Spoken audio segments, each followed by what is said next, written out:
the KMNN studios, this is the Kids Morning News Network.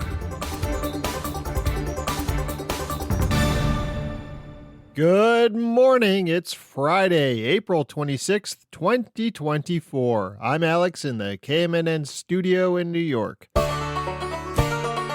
It's National Hairball Awareness Day. Yes, it is. What's so funny? Hairballs are serious. When cats lick themselves, which they do all the time, they eat some fur. Sometimes that fur gathers together in a ball. And rarely those hairballs can cause serious health problems. Fortunately, there are some things you can do to help your cat, and they don't involve shaving all their fur off. Changes in what they eat can help with hairballs. So can drinking more water. But really, the best advice is, if your fur ball has a hairball, talk to your vet. 10, 9, 8. There's a new spaceship in town. After years of development, a brand new spacecraft called the Starliner is scheduled to finally blast off as soon as the week after next, May 6th. For the first time, it'll have a crew on board. 2 NASA astronauts heading to the International Space Station. Starliner is built by Boeing, a company known for airliners. The reusable capsule can hold up to 7 people. And like a self-driving car, it can fly all on its own, though astronauts can take the controls if something goes wrong. I'll update you when Starliner heads to the stars. Liftoff. On this day in 1983, a 10-year-old girl from Maine tried to basically save the world, and she may have succeeded. Back then, the United States and the Soviet Union did not get along at all, and they were building nuclear bombs like crazy. It was called the Cold War. Nobody was shooting, but things were very tense. If you were a kid back then, it was a scary time. It seemed like a nuclear war could start at any minute. Samantha Smith from Manchester, Maine was one kid who worried about it a lot. So she decided to go right to the source. She wrote a letter to the leader of the Soviet Union that said, in part, "I have been worrying about Russia and the United States getting into a nuclear war. Are you going to vote to have a war or not? If you aren't, please tell me how you are going to help to not have a war." This question you do not have to answer, but I would like it if you would. Believe it or not, he did answer. On April 26, 1983, Samantha Smith got a letter from the Soviet leader, Yuri Andropov. He said he most definitely did not want a war. He complimented her courage, and he invited her to visit. Yes, to visit. And in 1983, it was very hard for anyone to go between the Soviet Union and the United States. The trip made headlines in both countries, and Samantha Smith inspired many other trips by kids for both sides. And the war never happened.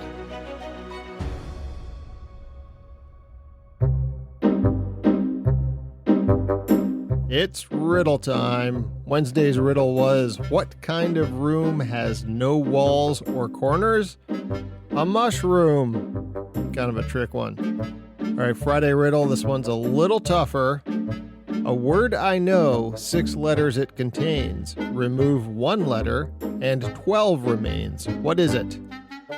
A word I know, 6 letters it contains. Remove 1 letter, and 12 remains. What is it? I'll give you the answer on Monday. Well, this past Monday was Earth Day, and we talked about plastic. Planet versus plastics was this year's Earth Day theme. We're all trying to use less plastic, and for the plastic we do use, we'll try to find ways to recycle it or do something with it that doesn't pollute the Earth. It looks like we might get some help from a very surprising place, wax worms. You know what those are? If you're someone who gets grossed out easily, you might not want to hear this. Wax worms are these plump, white, wiggling worms. Grubs. Lizards love waxworms, but they give some people the heebie-jeebies. Anyway, waxworms are called waxworms because they eat wax. Who makes wax in nature? Bees. Waxworms are the bane of every beehive. One beekeeper in Spain found waxworms in her hive and put them in a plastic bag to get rid of them. But before too long, she noticed that the waxworms were eating holes in the bag. This beekeeper also happens to be a molecular biologist. That's handy. And when she examined waxworms, she found that they make a kind of spit that can break down plastic. Now, we can't just let waxworms loose all over the place. That would destroy the bees. But this liquid they make could be a key to helping us break down plastic quickly and with less damage to the earth. Thanks, waxworms. Woohoo! In the weather today, lots of rain from the Great Plains on westward. Even a chance for some snow in the Rocky Mountains.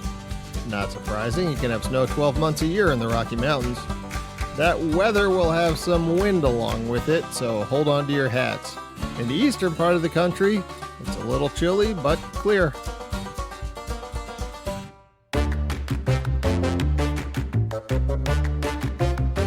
Hey, have you heard? It's April. That means it's National Poetry Month.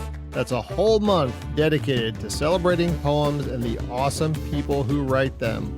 Poets. I know the month is almost over, but here's the coolest part. It's not just teachers and librarians who celebrate. It's millions of people around the world just like you. This giant poetry party started in 1996, and it's a way to show how much poems rock. And with that in mind, here's a poem for you by the great Langston Hughes. This one's called The Dream Keeper. Bring me all of your dreams, you dreamers. Bring me all of your heart melodies, that I may wrap them in a blue cloud cloth, away from the too rough fingers of the world. Well, that's the show. Thank you very much for listening this week. If you like this episode, please subscribe, share, and spread the word about the Kids Morning News Network. Grown-ups, if you'd like to become a supporter, if you're not yet, there's a link in the episode description. No pressure, but even $3 a month would help with production costs. That's less than $1 a week. I'll be back Monday, and I hope you are too. From the KMNN Newsroom, this is Alex, signing off.